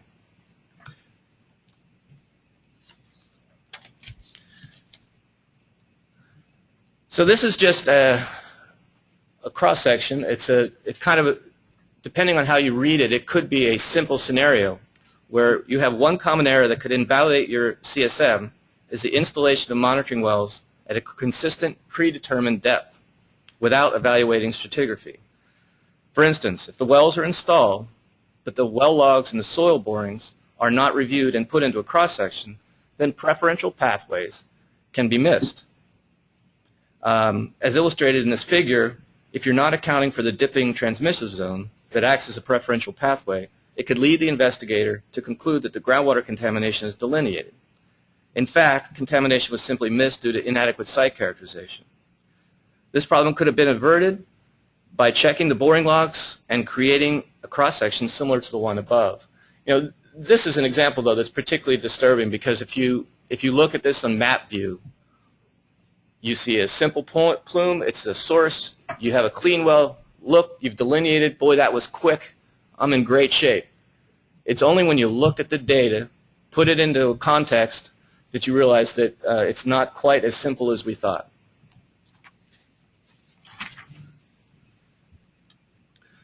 Surface water. Once again, it's about knowing what you have, where it is, and in this case, what are the mechanisms in place that are controlling or exacerbating that impact. You're going to follow 3.8 of the tech rules, and as far as guidance, we have the Ecological Evaluation Technical Guidance document out. We're going to look for things like storm sewer backfill, stress vegetation or seeps, and we're going to look for, are there ongoing discharges or are there historical discharges that may be an issue? Is there the potential for groundwater to migrate and impact surface water? Just have a quick example here.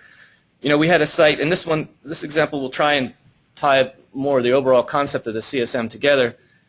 We had a TCE free-phase discharge in a courtyard, and it was at the surface. It penetrated down.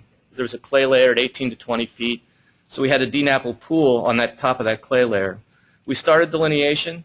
The dissolved contamination, we saw a decreasing trend, both shallow and right at the top of the clay. Everything looked good. We weren't concerned about surface water because of the distance between those impacts that we had and where the surface water body was. But as we fine-tuned the delineation and tried to complete it, we started seeing data that didn't make sense and didn't fit in the context of what we had already delineated. We saw occasionally we would see a higher concentration at a shallow interval or a higher concentration in a deeper interval far away from where we had a clean sample previously. So the CSM at this point was telling us it didn't make sense. Something was wrong. We revisited that courtyard and investigated a storm sewer grate that was in there. Well, it turns out that the spill containment around the drum storage pad was not particularly effective. They apparently discharged into the storm sewer. So at that point we measured we took some soil samples at that grate. We took some soil samples where the storm sewer discharged, and that answered some of the questions about the data not making sense. Not all of them. Well, we had to go back and we looked through the storm sewer to see if there were any leaks. And everywhere there was a leak, we had additional NAPL. So all of a sudden we had all these different additional discharges, and the conceptual site model really started to make sense at that point.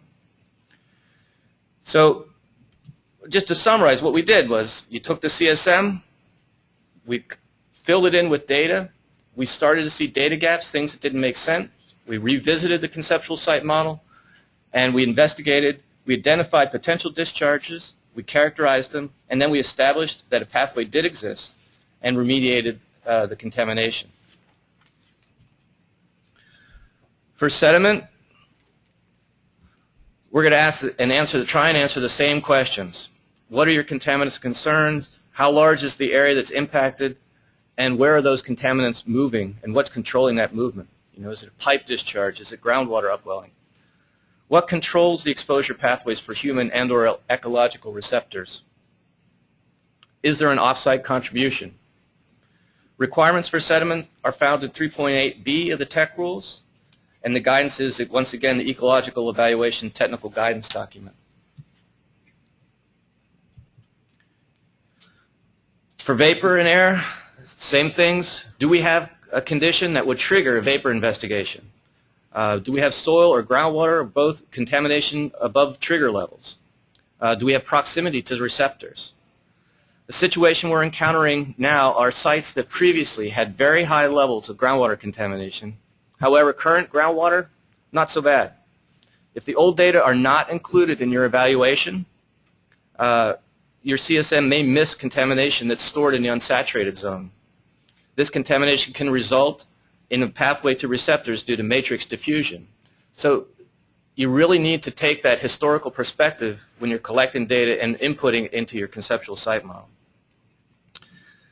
The conceptual site model should identify the risks and be used to justify the actions you take to mitigate those risks. Once mitigation is in place, it can be used to verify its effectiveness, and when you're documenting that effectiveness, and if it's not working, it's a perfect time to revisit the CSM and check your assumptions. Rule and guidance, it's the vapor intrusion material is found in 1.18 of the TEC rule, and we're going to have a vapor intrusion technical guidance document that should be out soon. Actually, it might be out. So, this slide might look familiar to the people who have read the VIG, the old VIG.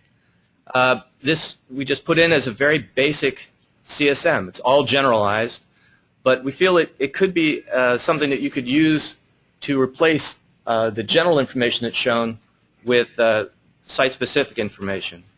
You know, it's the same questions again. Contaminants, do you have something in excess of soil triggers, groundwater triggers? Do you have a pathway? And what are the receptors? And what steps are taken to investigate or remediate? With vapor, I'd say more than anything, it's important to determine if there's off-site sources. You know, in some respects, there almost should be, you know, like paint jars or solvents located in the basement. We had someone who was very concerned, wanted to know when the indoor air sampling was going to occur because he wanted to make sure that he got the engine he was rebuilding out of his basement in time to collect the samples. So, you know,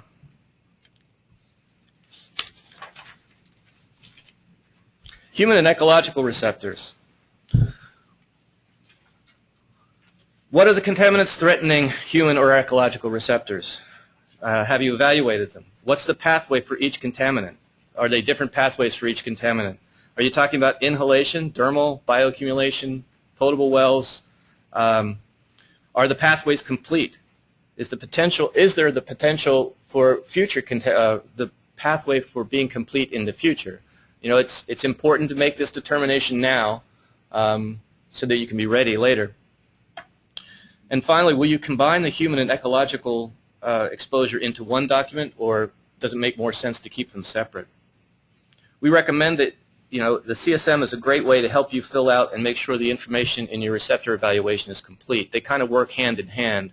If the receptor evaluation is good, that's all important data to use in your conceptual site model.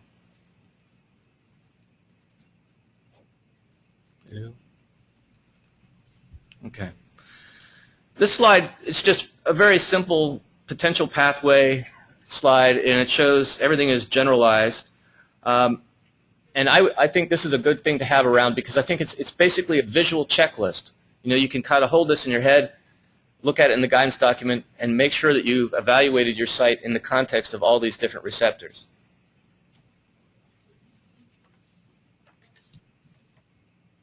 So up until now, we've been assembling the pieces of the puzzle, you know, the source areas, the contaminants, and their extent. The next step is to piece together all the information you have and assemble it into the broader context of the surrounding area. You should clearly describe the site, the contaminants, the pathways, the receptors, such as potable wells or critical species. It may also include the discussion of the data gaps that you have or any uncertainties that you have in your conceptual site model. We recommend that you use a map at this point, and that the figures should be updated as necessary. This is a great tool. I think this is the primary tool that I would use in having a discussion. If someone calls from the public about one of your sites, this generalized concept, kind of a map, is the best tool to use in that situation.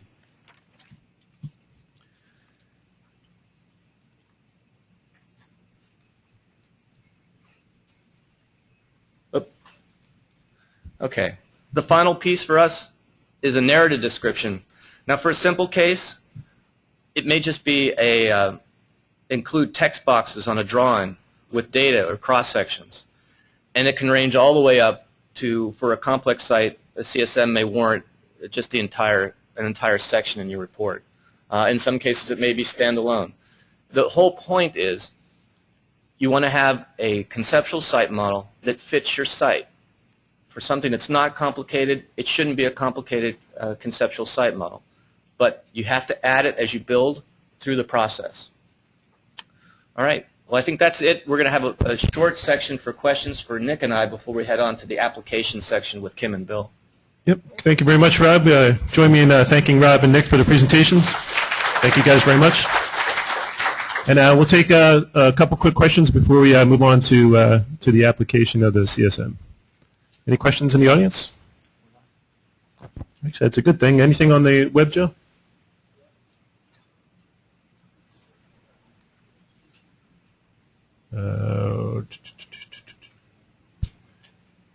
Is this all from LCE? Okay, so we don't have any for CSM on there? Okay, great. Again, if you guys do come up with any questions, please submit them and we'll make sure to get them answered. But at this point, I will introduce Kim McAvoy, and who's going to start off the second part of this training session. So, Kim. Thank you. Let me just get situated here. Okay. I'm Kim McAvoy. I work for DEP in site assessment section, investigating unknown sources of contamination for the state. I'll be talking about how to apply the CSM. I'll go over some case studies, and then Bill will also go over case study. I want to point out before we start, there is a handout. Hopefully you guys received the color handout. If you haven't, please let us know. We can provide that with you later, but that's going to be part of this discussion.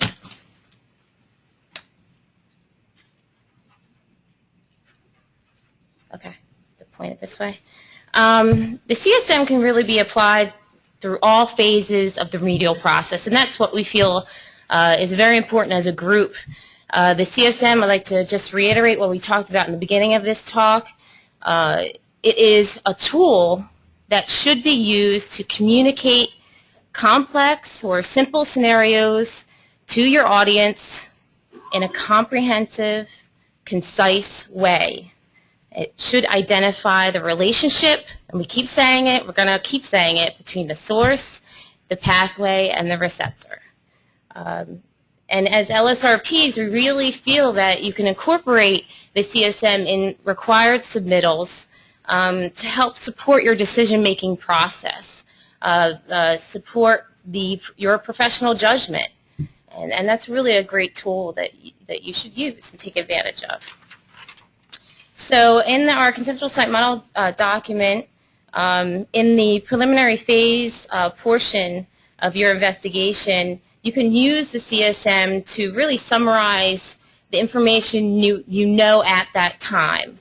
And regarding your AOC, your site, or your, whatever you've identified as the scope of your conceptual site model at that time, and support the basis for determining an approach further along the line in your site investigative phase. When you're performing a site investigation, you can incorporate the conceptual site model in this submittal. If you've done a conceptual site model in the PA phase of the investigation, you should update the CSM with site-specific information, ultimately characterizing physical, chemical, biological systems that might be affecting contamination and the migration of the contamination, describing those processes that control migration and may affect exposure to certain contaminants at your site. And really a great tool to identify what is not site-related, what you're really not going to be looking at, and you've characterized, with previous investigations, you've identified that there is potentially historic fill, or there is historic fill on your site. There's off-site plumes that you've already identified, and you're now presenting that information in the CSM and identifying background. And we did mention before about variances, and that was in the beginning of this whole session. And this is really a great tool that can be used to support the proposal for a variance. I'm going to go over, this is actually in Appendix C of the conceptual site model document. This is an example of a site showing a single AOC during a preliminary phase of the investigation. But I'm going to go through kind of some way of really what we look at as looking at pathway focused and going through this through your pathway evaluation no matter what stage you are in the investigation. Usually you're going to see this just the schematic, but in the guidance you actually have a short narrative that accompanies this describing site history, that no IECs were identified for this site. Also the actions taken in a short summary, it's like 2 or 3 sentences, and also a short description of impacted media. But you also will see that we have used a graphic to concisely identify what we're looking at, what our concerns are in this phase. Right now, as you see, there is one AOC of stained soil in the narrative. It does say it's a 25 square feet of stained soil and gravel. At this time, in this phase, we actually see that a soil boring was installed and soil samples were collected, but there's no analytical results at this stage of the investigation. So right now, we really don't know what's going on in soil. So the pathway is unknown, and we've identified that. We also have identified where we have collected our soil samples and the analysis associated with this soil now, why or where we've collected the soil samples. Based upon PIDs, we have a soil sample collected at 5 feet, and we also have a shallow sample collected at 0 to 6 inches. Right now, we do not have any groundwater data. As I said, we only submitted for soil. And based upon, we're looking at the pathways and just going through the pathway thought process, air and